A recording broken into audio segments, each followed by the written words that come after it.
नमस्कार मंडळी. तर बघा, आपण गावरान कोंबड्या केलेल्या आहेत. मग त्या गावरान कोंबड्या केल्यामुळं शेतामध्ये त्यांना हिंडण्यासाठी जागा भरपूर लागते.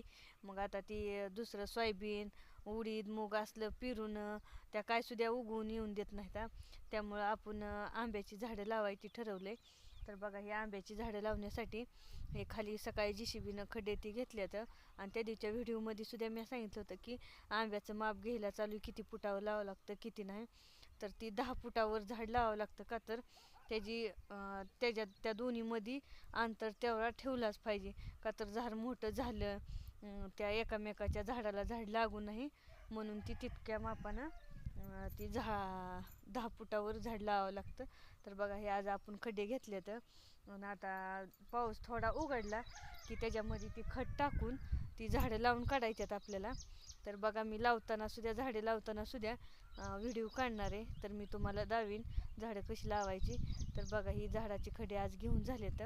तर बघा, झाडे लावा, झाडे जगवा. ही पहिल्यापासूनच म्हणतात तसं. बघा, झाडे लावायची आणि झाडे जगवायची सुद्धा. बरोबर आहे का नाही?